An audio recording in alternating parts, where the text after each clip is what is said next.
Pro Group Management. Workers' comp that works for you.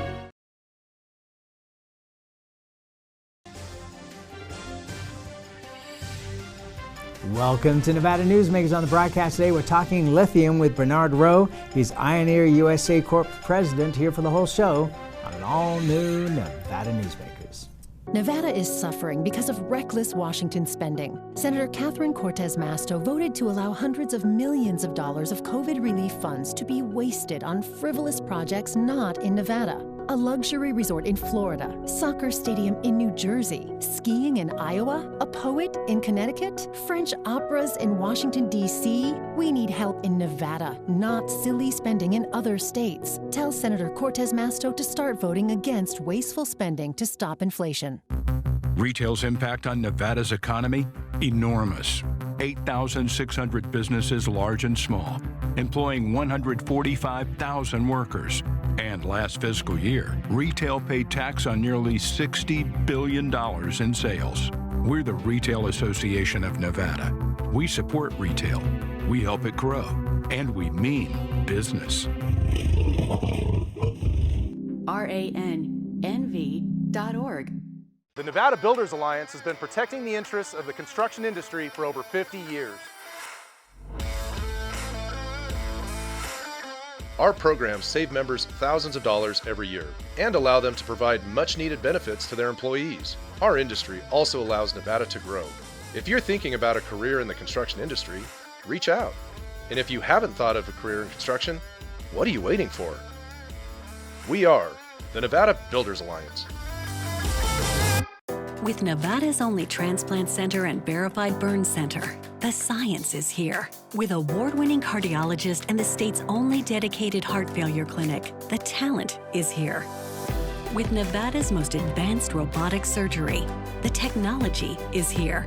And with the Silver State's only designated pediatric trauma center, hope is here. All because we are here. UMC. This is Nevada Newsmakers with host Sam Shad, a no-holds-barred political forum. Now, from the Nevada Newsmakers broadcast headquarters, here is Sam Shad. And back on Nevada Newsmakers, it is a pleasure to welcome back to the program Bernard Rowe. He is the USA Corp president of Ioneer. Pleasure to have you back on the program, sir. Thank you, Sam. Delighted to be here. So, a lot of good news coming for you in terms of business. So explain what you're doing with some of these large companies that desire your lithium.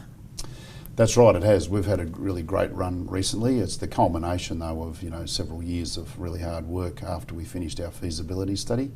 One of the main things we've been concentrating on is making sure we place the lithium that we produce into the US domestic supply chain, and to that end what we've done is an offtake agreement with Ford, where we would supply 7,000 tonnes of lithium carbonate to Ford to go into electric vehicles to be manufactured here in the United States.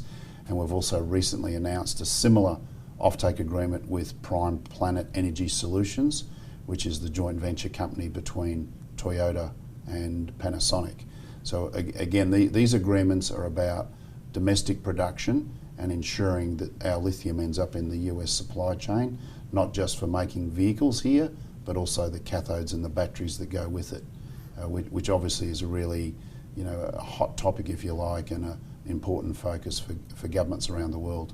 Okay, and how much of the product that you're going to be able to deliver is going to be pre-sold at this point? Because that's got to be fabulous.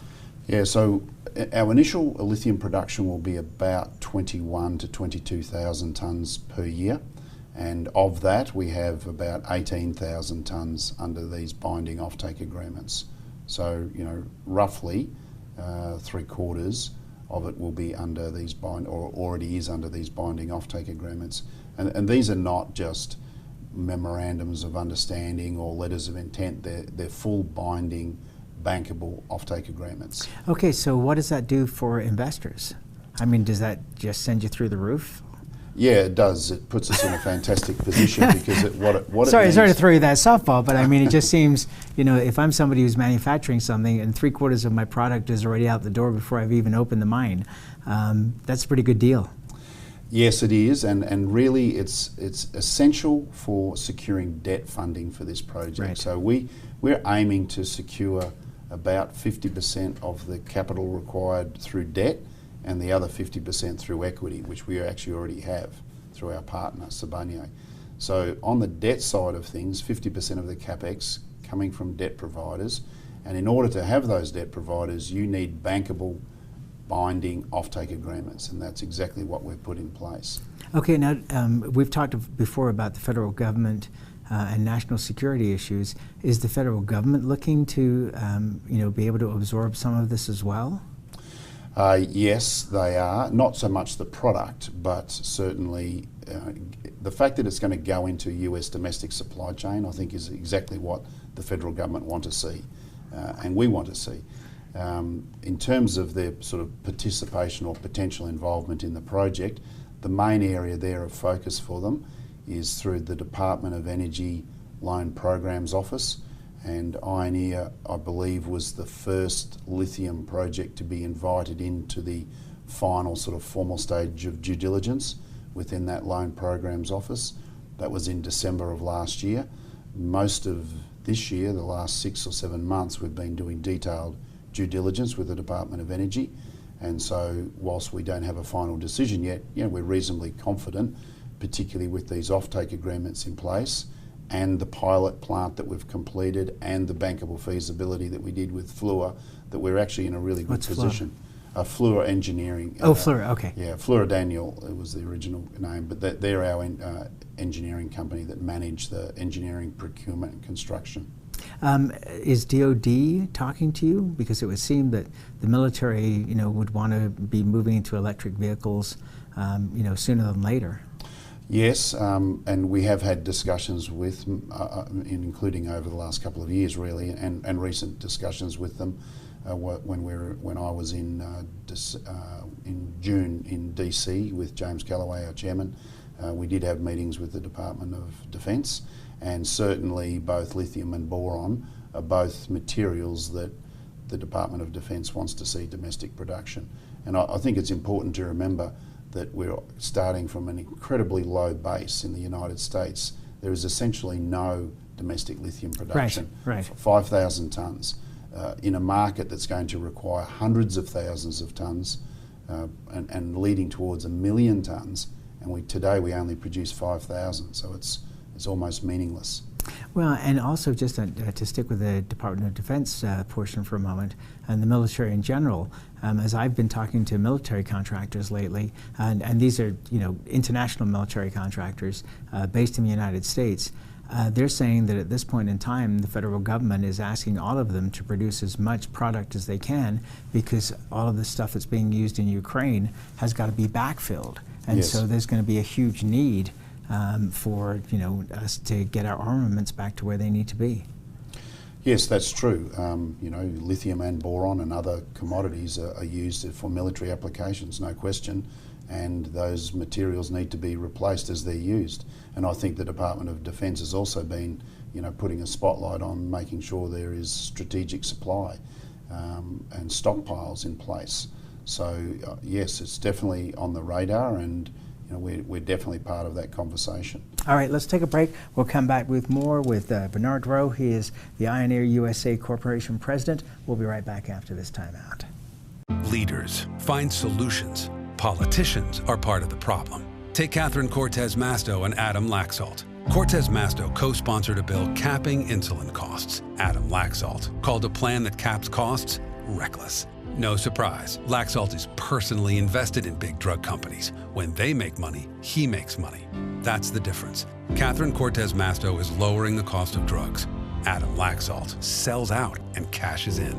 SMP is responsible for the content of this ad. Ahern Rentals began as Signal Gas Station on Las Vegas Boulevard. Founder John Ahern grew the business by offering rentals. His son Don built on John's legacy, growing Ahern Rentals into the largest independently owned American rental company, with 89 locations in 30 states. Don also brought his experience and vision to equipment manufacturing with Extreme Manufacturing and Snorkel. Today, Ahern Rentals continues to bring its family values to a new generation. Learn more at ahern.com. As you know, Reno is booming. Toll's development company is helping it grow with insightful design and development, building community with every project, adding beauty, adding excitement, emphasizing our shared humanity. Reno is becoming bigger. Toll's development is helping it become better, more livable, more enjoyable. To learn more, go to tollsdevelopment.com. tollsdevelopment.com. I'm here at the Carson Valley Inn in Minden with Joey Whitaker. Entertainment here at the Carson Valley Inn is extraordinary. Yeah, super proud of the TJ's Corral, our outdoor venue, about 1,500 seats. We've had first-class entertainment out there. We've had Merle Haggard, we've had Chris Young, we've had Lee Brice a couple times, we've had Pat Benatar, Joan Jett, who's in the Hall of Fame. We're real proud out there, and it's just a great time. Watch CarsonValleyInn.com and grab those tickets early. It's not a long way to get away to the Carson Valley Inn. This is Nevada Newsmakers. And back on Nevada Newsmakers, we continue our conversation with Bernard Rowe. He is Ioneer USA Corporation President. Lithium is getting all the glamour, but boron is another critical mineral that it should be on people's radars as well. Explain the role of boron. So boron is actually used in a myriad of applications, but broadly I would sort of categorise it as three different areas. Firstly, it's used in the energy sector for insulation, glass, solar panelling, in electric motors. So it's another energy-related material, and particularly this energy transition away from the traditional fossil fuels. It's critical for that. It's also used in agriculture as a micronutrient, and very widely used. So it helps production of agricultural product for the food industry. And finally, it's used in military applications, and more broadly than that actually in steel, boron steel and boron carbide, boron ceramic materials. Now, they are used for armour plating, they're used in protective vests, etc. So there's a large consumption rather of that in military plus energy sectors plus agriculture. So what percentage of what you'll be able to produce lithium-wise has a spin-off into boron? So the boron that we will produce is there's about 9 to 10 times as much boron as lithium. Oh, really? In terms of tonnes. Yeah. So 1 tonne of lithium will result in 9 to 10 tonnes of boric acid. So it's a lot. We will produce a lot. About 30% of our revenue will come from boron. So it's not a byproduct, it's a co-product, and most of that will be sold initially into the glass and agricultural and these boron ceramics, boron carbide type areas. So it's a very important part of our business, and it's very strategic as well, because about 70+% of the world's reserves of boron are located in Turkey. So without new production, we're going to become more and more reliant on Turkey, and obviously that's not a good thing to be solely reliant on a country that's a long way away and that has got some history of difficulty with us. So, to say the least. I think it's important that we have further, particularly domestic production, but also just simply diversification of that Turkish supply. There's an irony too for Afghanistan, for example, where I think it was probably 5-10 years ago, the New York Times did a big story on that there was $1 trillion worth of critical minerals in the northern part of Afghanistan. We're never going to see those. No, probably not, and I think there's certainly something that we can't rely on. So to say the least. So I think that's right. I would sort of question really not only the practicality of it, but we haven't even seen the economics demonstrated of any of those things. So there's often talked about supply here and supply there, but until the work is done, like we've done at Rhyolite Ridge, and demonstrating economics, it's hard to really take that seriously. Yeah, it's kind of like saying, well, there's going to be critical minerals on Mars, yes. But it's going to take a while to be able to get those back. So what is this doing? We're seeing inflation and everything else. Are we seeing inflation in the value of your lithium and boron? Yes, we are. There's no doubt that costs are rising. Transportation costs, Sure. Fuel costs, labour costs, they're all rising, and certainly we're seeing significantly higher prices because of that inflation, but also, particularly for lithium, just simply that incredibly strong demand and the widening gap between supply and demand. And if I turn the clock back, when I started working on this particular project was in 2016. I'd been in Nevada for a long time before that, as you know, but in 2016 we were using $6,000 as a price, assumed price for lithium per tonne of lithium carbonate. The spot market today is over 70,000 tonnes. Wow. $70,000 a tonne. Yeah. So more than 10 times. Now that's a spot market, but even if you look at what most... And for those that may not know, that means if you want to buy it today rather than a long-term contract. Correct. If you just wanted some tonnes today, that's the sort of number that you're going to be talking about. But if you look at analysts, banks, etc., and other companies that sort of monitor these sorts of supply, demand, and price projections, the consensus is around about $20,000 a tonne. So even just in 6 years, we've moved from using a $6,000 pricing assumption to using a high teens to $20,000 a tonne. So that's not all been driven by inflation. That's been driven by incredibly strong demand and a shortage of supply. Right. And that's going to continue through the rest of this decade. Through the rest of this decade and potentially beyond. I mean, I've said on the program, and this is not your opinion, this is my opinion, I just think we're moving so fast to get to this world where we go away from fossil fuels. I get the concept, I understand the dangers, but at the same time, the reality is that we need to have, a longer time period for lots of reasons, including stranded assets from the power company. The public is paying for these things over 30 years. They can't just say, okay, let's shut down that natural gas plant. It doesn't make sense.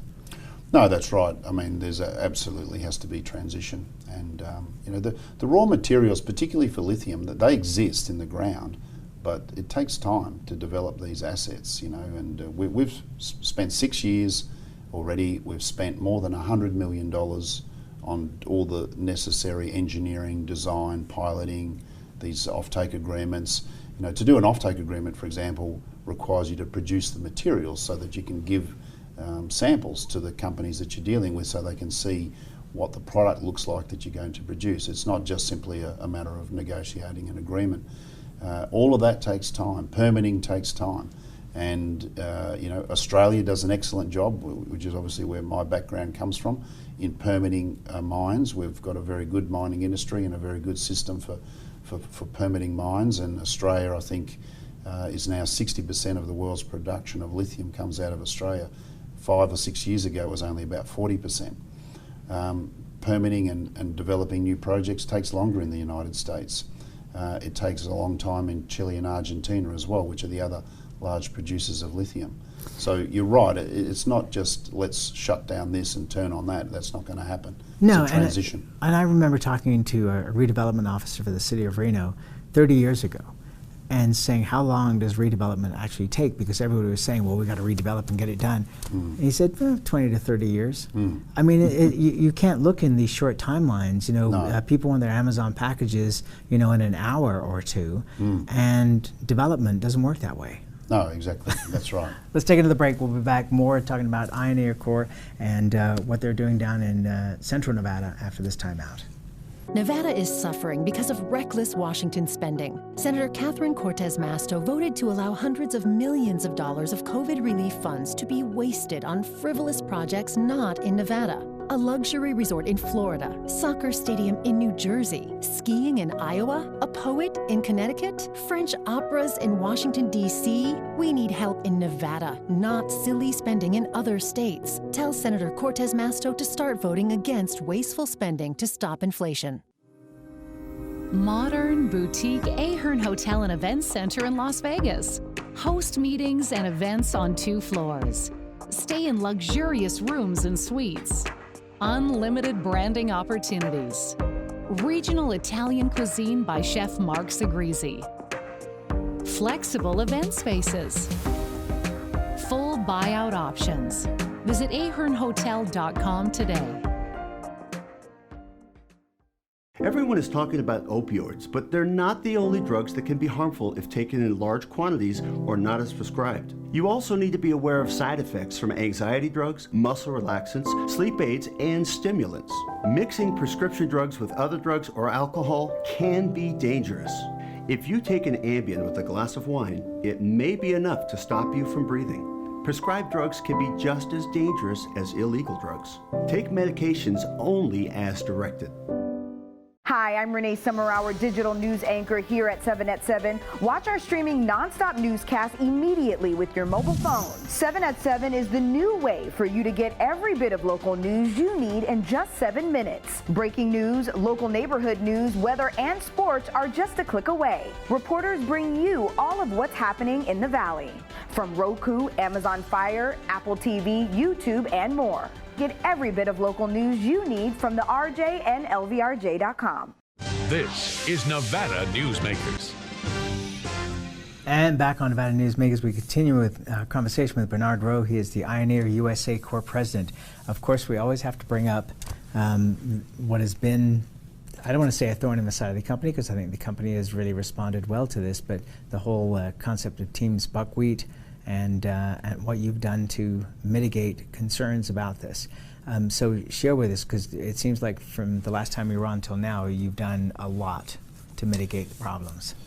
Yes, we have, and actually the way I like to describe it is, you know, we apply the same effort, the same conviction to Teams Buckwheat as we do all other aspects of this project, whether it be the engineering, the piloting, these offtake agreements we were talking about. You know, we approach the buckwheat issue in exactly the same way. We're very serious about it. We have been right from day one. You know, we've probably been spending in the order of now $2 million on researching and conservation of buckwheat, and I would say that's way more than anyone else has spent. And in cooperation with Ioneer, correct? In cooperation with Ioneer, in cooperation with the US Fish and Wildlife Service. All of our information, research data that we produce, we provide to them, the Fish and Wildlife Service, so it's fully transparent. I think it's too often in the media that it gets mentioned that you know, that the Rhyolite Ridge mine will result in the extinction of this plant. We strongly object to that, and in fact it's the exact opposite. And if you really look at the crux of the issue, it's a rare plant. Yes, we recognise that. It needs special conservation measures. We're willing to do that and fund that ourselves, and that's exactly what we're doing. But really the real threats to the plant are not the mine at all. The real threats to the plant are drought, fire, herbivory that we saw a few years ago, which really relates to fire, which really relates to drought. But I mean, a lot of things relate back to drought. I've never heard that word before. Herbivory. What does that mean? Herbivory is when animals eat herbivores. Okay. Gotcha. Herbivores eat the plant, and they eat buckwheat, and they did a few years ago, and they eat other plants as well. And normally, it's, you know, buckwheat is not something that we've seen the small animals eat at this location. It has happened before. It has been documented before, so this was not the first time. It's just not regular.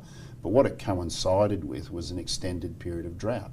And so you had a large population of these herbivores, this is what we believe, and they were looking for food. Now, these things are real and present threats. The mine's not a threat, it doesn't exist today, and yet the threats are still there today, and Ioneer's doing something about them. We're growing thousands of seedlings in nurseries. We've done that through the Ioneer, but we're also building our own dedicated greenhouse to Teams Buckwheat. It's an easy plant to grow, that's the fact. And it doesn't, contrary to what some people have said, it doesn't need lithium nor boron to grow. Our seedlings are growing just fine in soils that have no lithium, no boron, and none of the other elements, quite standard sort of soils. Okay, and you're actually building the mine away from the area where you're conserving the plant, is that correct? That is correct. So our initial application, what's called a plan of operation, we did ask to move some of the plants, okay, and we had pushback on that. So we listened to the Fish and Wildlife and their concerns. We accepted that there were some knowledge gaps and that we were better to not push ahead with those plans. So instead we modified our plan of operation so that we have no direct impact. We're not moving any plants, we're not having any direct impact on any of those plants. We have a buffer zone around it. Those buffer zones will be fenced, and the mine will not touch any of those buckwheat. And in addition to that, we're going to continue these conservation measures, which will deal with all threats to the plant, which we think are the much greater threats, and in fact the mine's the solution, not the problem in this case. Well, let me ask you this then. Next question is obvious. When we have such a worker shortage, how are you doing as far as hiring, and where are you going to house these people when they come? Because how many people are you going to need for the mine? That's a very good question, and it's not an easy problem to solve. To have an easy solution to, there's not. So we've been planning early. I mean, we're still, probably about a year away from commencing construction. That's what we're hoping, subject to permitting. It'll take us 2 years to build. So really we're sort of 3 years out before we would have this operation in production and producing lithium and boron. We'll need about 200 to 250 jobs, direct jobs at the mine, and we're going to have to recruit those people. Now, it's a bit early to go on a full recruitment, but we are building the team. We have now 30 people working, approximately 30 people working out of our Reno office. We've got people that are focused specifically on that, building the team, and also planning around where they're going to live. And the simple answer to where are they going to live, they'll be spread around. They're not all going to be in Fish Lake Valley. Some will be in other surrounding towns like Tonopah, Hawthorne. Some will be sort of, drive in, drive out, and we will spread that 250 people around the community. You know what we call that? Economic development. Economic development, actually. and that's where we have to leave it. Exactly. It's always a pleasure to talk to you, sir. Congratulations on all the successes and working your way through all these issues. And we'll see you back here soon and get an update on this. Thank you, Sam. Pleasure, and I'll look forward to coming back. Thank you, and we'll be right back. Early in the morning or throughout the night, professional truck drivers are on the job, serving you, safely moving freight that's crucial to our economy. From the oldest industries to our newest innovators, from the exotic to the everyday, trucks are everywhere, moving everything. Never afraid to embrace a future that makes Nevada and our nation stronger. Trucking moves America forward. What do you count on? You count on your power every day. At NV Energy, we've always powered what's important to you, but we're not looking at the past. We're focused on the future. While our standards are high, our rates will remain low. And our commitment to renewables isn't just meeting standards, but leading the way. Because you can count on more than just your power. You can count on the company who brings it to you. That's our promise. You can count on it. Each day, the Children's Advocacy Alliance partners with leaders, legislators, and families across Nevada to improve children's health, education, economic well-being, and safety. We recognize Nevada will be no better than the state of its children. Be a part of this change.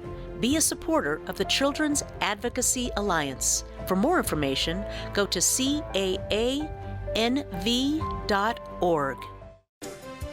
As always, you can watch Nevada Newsmakers 24 hours a day at nevadanewsmakers.com. You can also check our archive going back to 2005 on our website. Again, nevadanewsmakers.com. We'll see you on the next show.